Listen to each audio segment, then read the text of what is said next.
오늘은 디모데후서 3장 15절 17절의 말씀을 가지고 왜 하나님의 말씀인가 라는 타이틀로 여러분과 함께 하나님의 뜻을 나누고 싶습니다.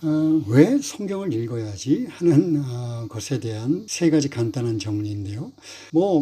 너무나 당연한 거여서 사실은 말씀드릴 필요가 없을지도 모르겠습니다. 그런데 제가 목회 현장에서 있어 보니까 왜 하나님의 말씀을 읽어야 하는지 명확하게 정리된 상태로 알고 계신 분들이 많지 않다는 것을 깨달았습니다. 그래서 한 번은 여러분과 함께 왜 말씀을 읽어야지 정말 중요한 세 가지, 간단하지만 늘 기억해야 되는 세 가지를 함께 나누고자 합니다.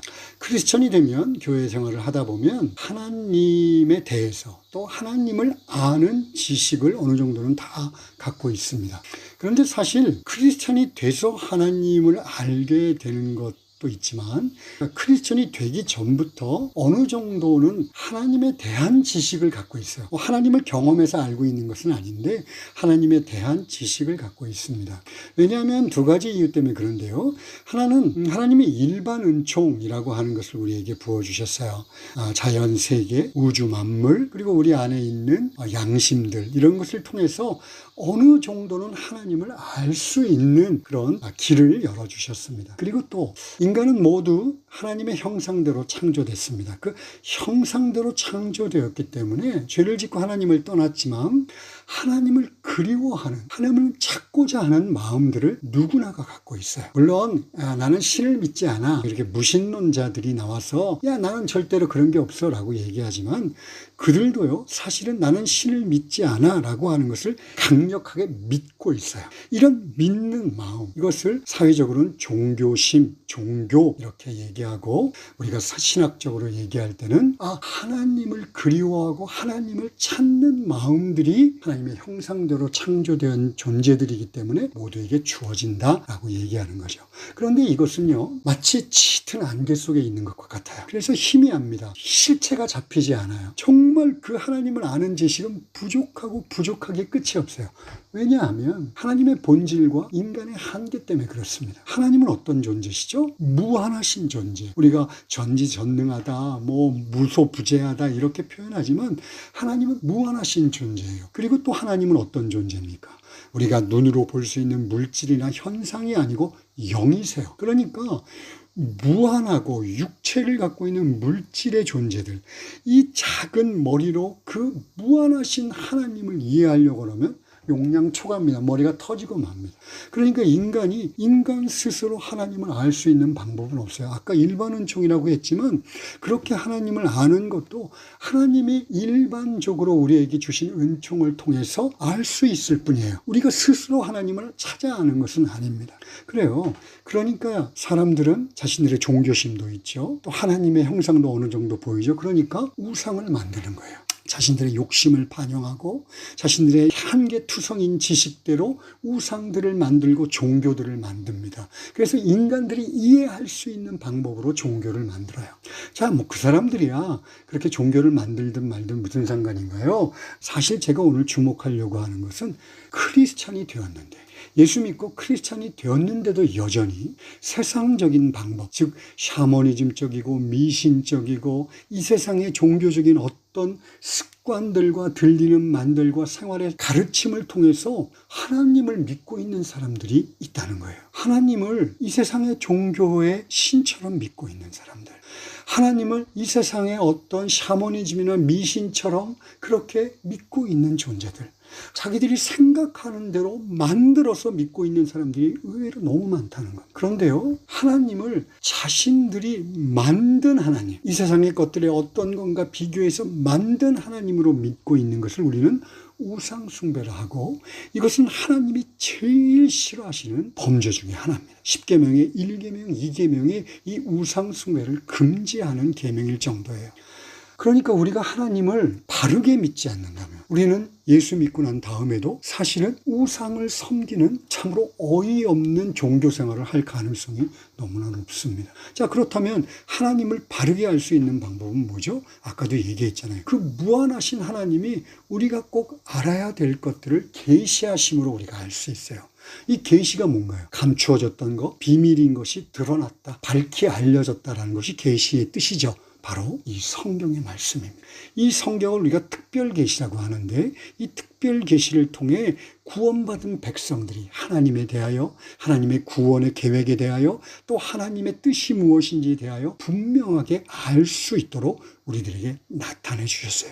그러니까 성경을 읽지 않는다면 하나님을 바르게 알 수 있는 방법이 없습니다. 절대로 단언할 수 있어요. 없습니다. 그냥 여기저기서 기웃거려서 들은 말로는 하나님을 믿고 있는 것이 아니라 자기가 만든 우상을 믿고 있는 거예요. 그러니 먼저 첫 번째 말씀을 통하여 계시된 하나님을 바르게 이해하고 믿고 그리고 알 필요가 있습니다. 두 번째, 세상에는요 너무나 많은 정보들과 우리들의 마음을 막 미혹해 하는 그런 사상들이 너무 많습니다. 자칫 잘못하면 크리스찬임에도 불구하고 이 세상에 헛된 것들의 마음이 뺏기면 정말 하나님이 원하시는 길을 가지 못하는 경우가 너무 많아요.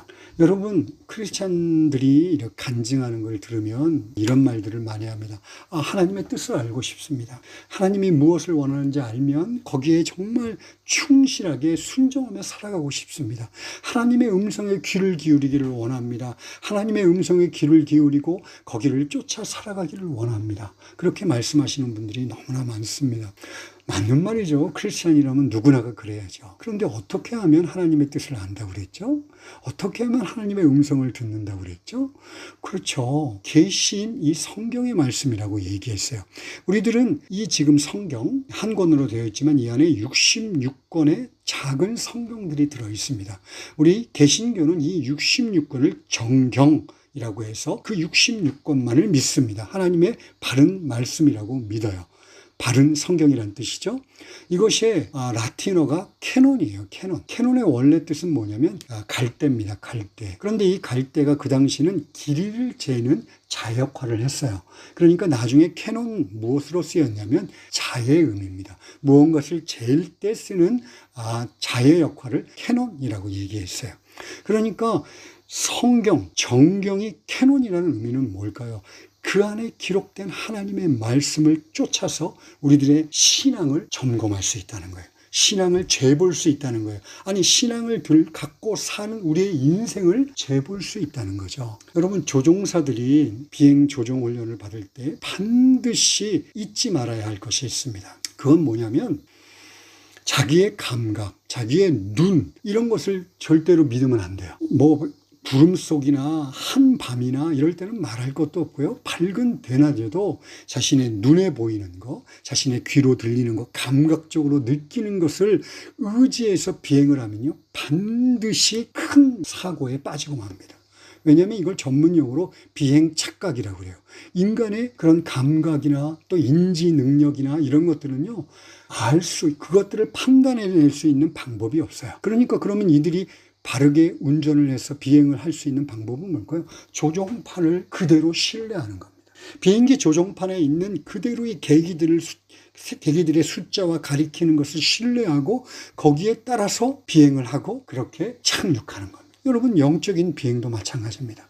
우리도 이 세상에 아까도 얘기했지만 전부 페이크니스, 자기들의 그런 조회수나 자기들의 명성과 자기들의 이익을 위해서 막 소리를 높이는 소리에 귀를 기울여 갖군요, 불안과 혼돈과 다른 길들과 넘어짐과 멸망의 길로 갈 수밖에 없어요.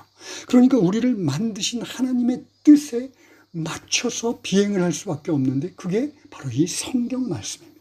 성경에 기록된 하나님의 뜻, 성경에 기록된 우리를 향한 하나님의 말씀들, 이것들을 순종해서 살아가기 위해선 성경의 말씀을 묵상해야죠.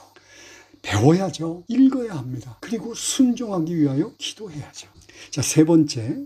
여러분, 우리들의 아침은요, 사실은 전쟁터입니다. 제가 너무 아침에 일어나서 막 바빠서 막 정신없이 이런 얘기를 하는 게 아니에요.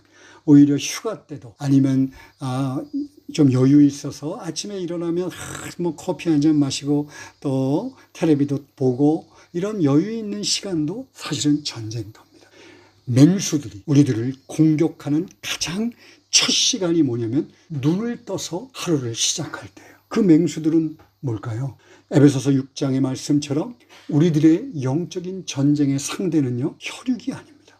육신을 갖고 있는 어떤 것이 아닙니다. 공중의 권세 잡은 자, 어둠의 세력들, 즉 사탄이죠. 그뿐만이 아니에요. 매일 아침마다 우리들 속에서 솟아난 욕망, 세상을 향한 갈망, 욕심, 우상숭배, 이런 것들이 마치 맹수처럼 우리들을 공격해 옵니다. 여러분, 이것들을 물리칠 수 있는 방법이 뭘까요? 에베소서 6장에 우리들의 상대가 이 영적인 세력들 사탄이라고 얘기하고 난 다음에 사도 바울은 우리에게 이렇게 권면합니다. 하나님의 전신갑주를 입어라. 그러면서 의의 흉배, 구원의 투구, 진리의 허리띠, 복음의 신발, 믿음의 방패, 그런 거를 다 갖추라고 그래요. 그런데 모든 게 방어무기입니다. 단지 하나의 공격 무기가 있어요. 그게 뭔가요? 성령의 검. 그런데 거기에 이렇게 나와요. 성령의 검, 곧 하나님의 말씀을 취하라. 성령의 성령의 검 이퀄 하나님의 말씀이에요. 물론 성경을 우리가 이렇게 들고 있다고 성경 막 그런 생각 들 때마다 성경을 가지고 물러나라 이렇게 부적처럼 사용하라는 의미가 아니죠. 성경의 말씀은 하나님의 감동, 성령의 감동으로 된 거예요. 그러니까 성령의 감동으로 되어 있는 이 하나님의 말씀을 가지고 우리가 성령의 검과도 같이 적들을 물리칠 수 있는 거예요. 성령의 감동과 성령의 조명을 통해서 하나님의 말씀을 연구하고 하나님의 말씀을 묵상하고 암송하고 그 말씀을 통해서 우리들은 우리들의 영적 전쟁의 적들, 사탄이 이용하는 우리들의 욕망들을 물리칠 수 있다는 겁니다. 그러니까 매일같이 하나님의 말씀을 우리가 아침마다 먹지 않으면, 매일마다 그 하나님의 말씀을 갖고 영적인 전쟁을 치르지 않으면 하루 이틀은 잘 모를 수도 있어요. 그런데 우는 사자와도 같이, 우리를 삼키려 달려드는 사자와도 같이 어느 순간 우리들의 팔다리를 그들에게 잃어버리는 수가 있습니다. 여러분, 이 세 가지 꼭 기억해야 합니다. 매일 아침 내가 마음을 정해서 말씀을 봐야 되는 이유가 여기에 있어요. 내가 하나님을 바르게 알 수 있는 방법은 오직 하나님의 계시인 말씀밖에 없구나. 그리고 내가 이 세상을 살아가며 수많은 헛된 것들의 마음을 빼앗기지 않고 영적인 바른 계기판을 가지고 내 영적인 비행을 할 수 있는 유일한 방법은 이 말씀을 먹는 수밖에 없구나. 그리고 또 하나, 이것들을 방해하는 악한 세력들, 사탄과 내 안에 여전히 남아있는 욕망들과 싸울 수 있는 방법은 성령의 검인 이 하나님의 말씀을 들고 성령과 함께 싸우는 수밖에 없어요. 그렇다면 여러분, 우리는 마음을 정해야 합니다. 그냥 대충 그래 그리고 또 지나가면 안 돼요. 하나님의 사람으로 살겠다고 마음을 정하고 하루에 30분, 적어도 45일간은 매일같이 성경을 묵상하고 말씀을 보고 하나님께 영광을 돌려야, 그렇게 45일 정도가 계속 지속되면 여러분, 복리이자, 요즘은 복리이자가 없죠. 복리이자가 뭔지 아시죠? 그 이자에 또 이자가 붙고 또 이자가 붙고 해서 순식간에 눈덩이같이 불어나는 거예요. 이렇게 복리이자가 불어나는 것처럼 하나님의 말씀 하루, 이틀, 열흘, 한 달, 힘들고 어렵지만 그것을 계속하는 순간 마치 복리이자가 붙는 것처럼 우리들 안에서 하나님에 대한 경험과 하나님에 대한 확신과 하나님에 대한 능력이 충만해지는 것을 우리는 느낄 수 있고 경험할 수 있습니다. 그러니 여러분, 하루에 30분이라도 45일간 끊임없이, 작심 3일이면 다시 시작하고 다시 시작해서 그렇게 하나님의 말씀을 읽는 훈련을 꼭 하시기 바랍니다. 기도하시겠습니다.